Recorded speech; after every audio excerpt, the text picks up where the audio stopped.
आज मैं आपके लिए लाई हूँ महाराष्ट्र की बहुत ही फेमस रेसिपी जो कि है गुड़ी पाड़वा स्पेशल पूरन पोली। ऐसे तो पूरन पोली को बहुत सारे फेस्टिवल्स में बनाया जाता है, बट इसे गुड़ी पाड़वा पे भी लोग ज़रूर बनाते हैं। साथ ही मैंने शेयर की है आमटी की रेसिपी जो कि पूरन पोली के साथ खाया जाता है। तो चलिए इस रेसिपी को शुरू करते हैं। इस रेसिपी को बनाने के लिए मैंने यहाँ पे लिया है 1 कप चना दाल, जिसे मैंने आधे घंटे के लिए सोक किया था। ऐसे तो लोग इसे ओवरनाइट भी सोक करते हैं, बट यहाँ पे आधे घंटे सोक करने से भी चलेगा।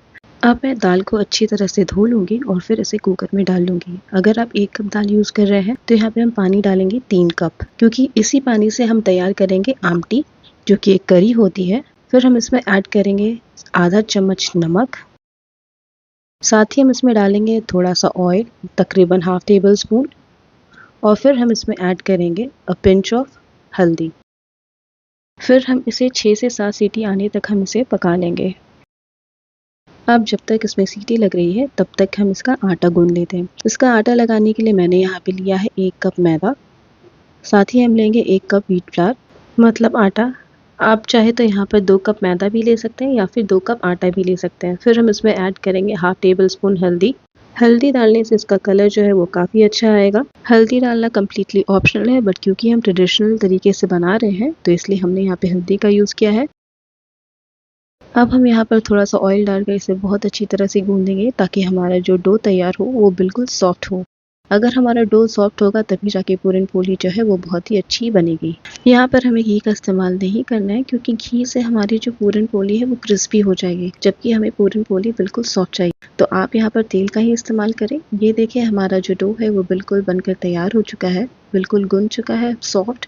और अब हम इसे कॉटन के कपड़े से ढक के रख देंगे। तो अब यहाँ पर कुकर में सीटी भी लग चुकी है, तो अब हम इसे खोलकर चेक कर लेते हैं। आप जब भी इसे पकाएं तो 6 से 7 सीटी के बाद आप इसे चेक करिए। अगर आपका दाल कच्चा है तो उसे फिर से पकाएं। यहाँ पर हमें दाल को इतना पकाना है कि दाल जो वो पूरी तरह सॉफ्ट भी हो जाए, लेकिन पानी और दाल बिल्कुल अलग रहना चाहिए। ऐसा नहीं कि दोनों साथ में मिल जाए।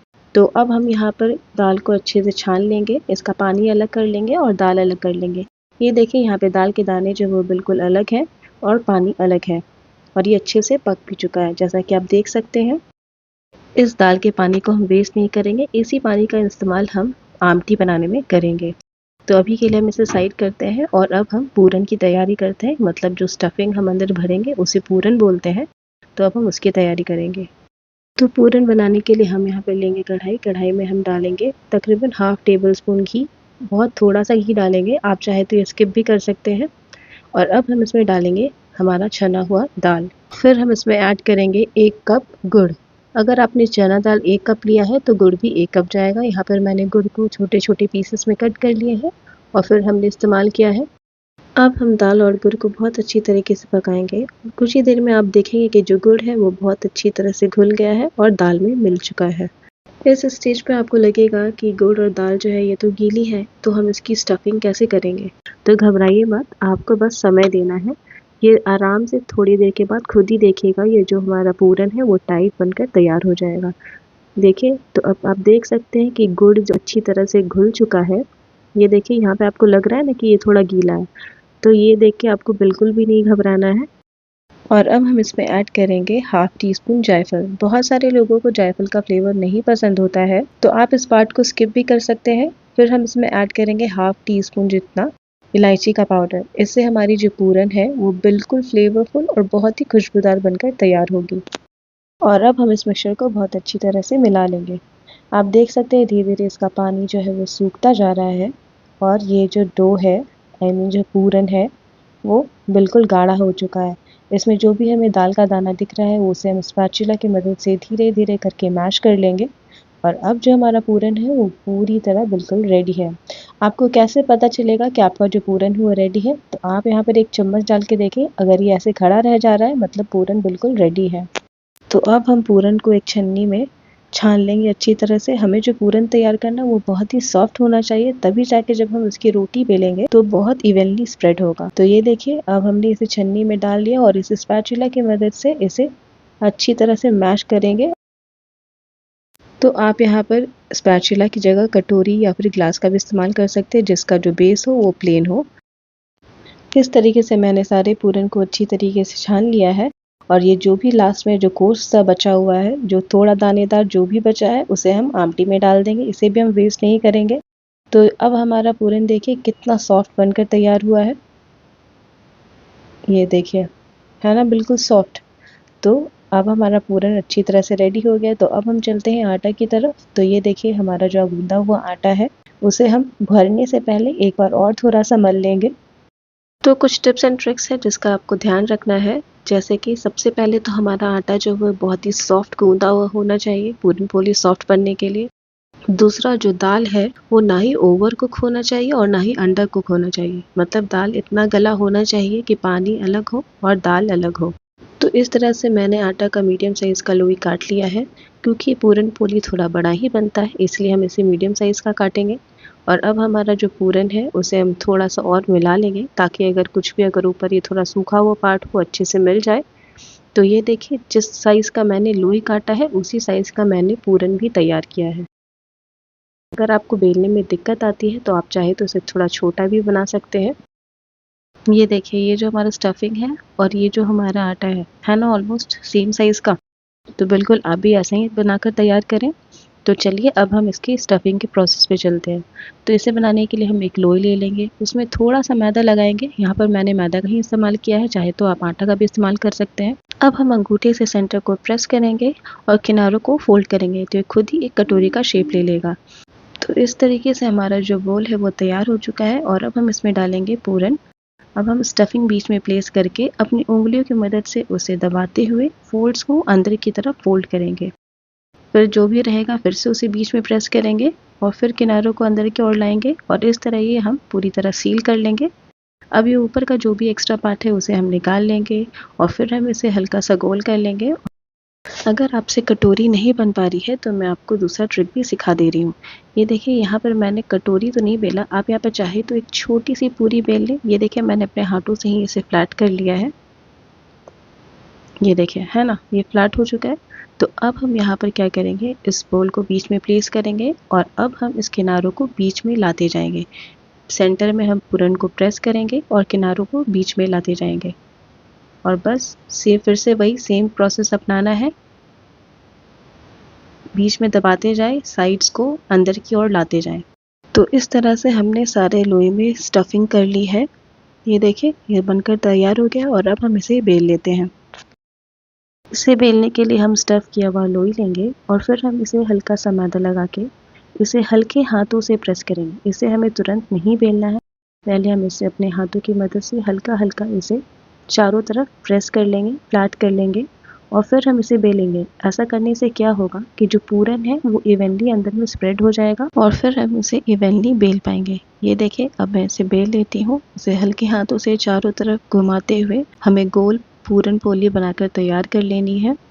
ये देखिए हल्के हाथों से आप बेलती जाए और फिर ये अच्छे से बेला जाएगा।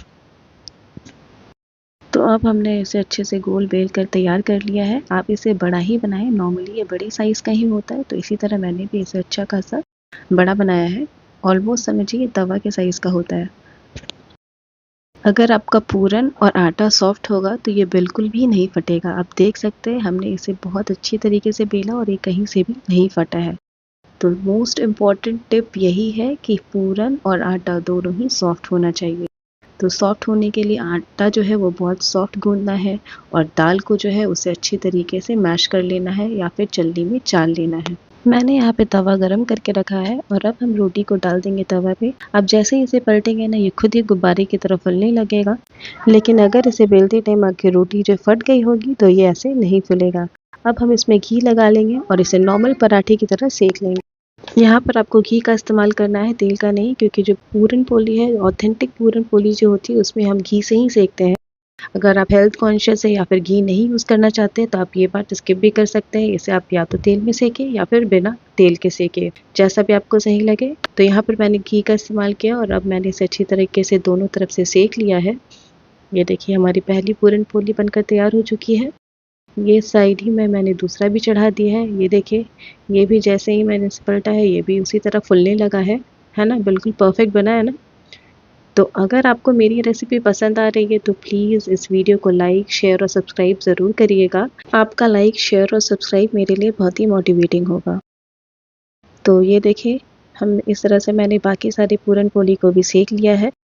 तो आप इस रेसिपी को गुड़ी पड़वा पर ज़रूर बनाएं और मेरे साथ शेयर करें कि आपको मेरी ये रेसिपी कैसी लगी। ये देखिए, मैंने 1 कप आटा और 1 कप मैदा से तकरीबन 7 पूरन पोली बनाकर तैयार कर लिए हैं। आप देख सकते हैं ये कितना सॉफ्ट बनकर तैयार हुआ है। ये देखिए, तो अब मैं आपको इसे खोल के भी दिखाती हूँ। ये देखिए इसके अंदर जो दाल है वो कितने अच्छे से चारों तरफ इवनली चारों तरफ स्प्रेड हुआ है। ये देखिए, है ना? तो इस तरह हमारी पूरन पोली तो रेडी हो गई है। तो अब हम फटाफट बनाएंगे कटाची आमटी। बचे हुए दाल के पानी से कटाची आमटी तैयार करेंगे। तो इसके लिए पहले हम यहाँ पे मसाला को भून लेंगे। तो यहाँ पर सबसे पहले मैंने लिया है 12 से 15 गोल मिर्च के दाने, फिर मैंने लिया है हाफ टी स्पून जीरा, एक छोटी सी दालचीनी, फिर हम डालेंगे एक तेज पत्ता और फिर हम डालेंगे 2 छोटी इलायची। साथ ही हम डालेंगे एक छोटा सा लाल मिर्च और फिर हम इसमें डालेंगे हाफ टेबल स्पून गोटा धनिया और फिर हम इसे 2 से 3 मिनट के लिए रोस्ट कर लेंगे और इस तरह हमारा मसाला भुन जाएगा। साथ ही हम लेंगे एक कटा हुआ प्याज, 4 से 5 लहसुन की कलियां, 2 हरी मिर्च, 1 इंच अदरक का टुकड़ा और धनिया। तो अब यहाँ पर एक कढ़ाई में थोड़ा सा तेल गरम कर लेंगे। यहाँ पर तकरीबन मैंने हाफ टेबल स्पून ऑयल लिया है, मस्टर्ड ऑयल, और फिर हम सारे सब्जियों को इसमें डालकर थोड़ा सा भून लेंगे। हम इसे बहुत नहीं भूनना है, बस हल्का सा ट्रांसलूसेंट होने तक हम इसे थोड़ा भून लेंगे। ऐसे तो कटाची आमटी में यहाँ पर यूज़ होता है नारियल, सूखा नारियल का इस्तेमाल किया जाता है, या फिर आप फ्रेश नारियल को भी घिस के डाल सकते हैं, बट मैंने यहाँ पे इस प्रोसेस को थोड़ा सा शॉर्ट किया है। तो इसके लिए मैंने यहाँ पे लिया है डेसिकेटेड कोकोनट, मतलब नारियल का बुरादा। यहाँ पर मैंने 2 चम्मच नारियल के बुरादे का इस्तेमाल किया है। तो अब ये हमारा जो मसाला है वो भुन चुका है और अब हम इसे मिक्सर ग्राइंडर में ट्रांसफ़र कर लेंगे और फिर हम इसका एक बहुत ही फाइन पेस्ट तैयार करेंगे। और साथ ही हम डालेंगे जो हमने मसाला को भूना था, थोड़ा सा हम पानी डाल देंगे जितना से ये पिस सके। तो ये देखिए, अब हमने ये मसालों को पीस कर तैयार कर लिया है और अब हम लेंगे कढ़ाई और उसमें हम डालेंगे 1 से 2 टेबल स्पून मस्टर्ड ऑयल और फिर हम इसमें डालेंगे हमारा पिसा हुआ मसाला। साथ ही मैंने बचे हुए जो भी मसाले थे उसमें पानी डालकर जार में से डाल दिया है और फिर हम इस मसाले को थोड़ा सा चलाएंगे। अब हम इसमें ऐड करेंगे हाफ टेबल स्पून हल्दी, हाफ टेबल स्पून मिर्च, आप मिर्च अपने अकॉर्डिंग एडजस्ट कर सकते हैं, और फिर मसाले को हल्का लाल होने तक भून लेंगे जब तक ये पूरा मसाला जो है अच्छी तरह पक ना जाए। अब मैंने यहाँ पे डाला है थोड़ा सा इमली, थोड़ा सा गुड़। ये जो आमटी है ना वो बहुत ही अच्छी खट्टी, मीठी और तीखी बनकर तैयार होती है, जो कि पूरन पोली के साथ बहुत ही बेस्ट जाती है।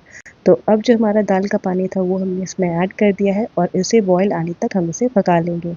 और फिर ये हमारी आमटी तो तैयार है, बट पूरी तरह नहीं। अभी हम इसमें लगाएंगे तड़का, क्योंकि आमटी जो है ना वो लाल कलर का होता है, जो उसमें कलर आता है वो होता है कश्मीरी लाल मिर्च के कारण। तो अब मैंने यहाँ पे ऐड कर दिया है नमक स्वाद अनुसार और अब हमारा जो आमटी है वो बिल्कुल तैयार है। और फिर मैंने यहाँ पे डाला है थोड़ा सा धनिया पत्ता और अब हम इसमें लगाएंगे तड़का, जिसके लिए मैंने यहाँ पे लिया है 2 टेबल स्पून सरसों का तेल, फिर मैंने उसमें डाला है कुछ कड़ी के पत्ते और फिर इस गरम तेल में हम डालेंगे 1 टीस्पून जितना कश्मीरी लाल मिर्च। हमने इसे लास्ट में ऐड किया है ताकि हमारा जो मिर्च है वो जले नहीं, और इस तरह मैंने इसे तेल में मिला लिया है और इसे आमटी में डाल दिया है। तो अब हमारी जो है चटपटी आमटी है बिल्कुल रेडी पूरन पोली के साथ खाने के लिए। तो आप इस रेसिपी को घर पर ज़रूर ट्राई करें और मुझे कमेंट में ज़रूर बताएं कि आपको ये मेरी रेसिपी कैसी लगी। तो अब मैं आपसे मिलती हूँ अगले वीडियो में नई रेसिपी के साथ।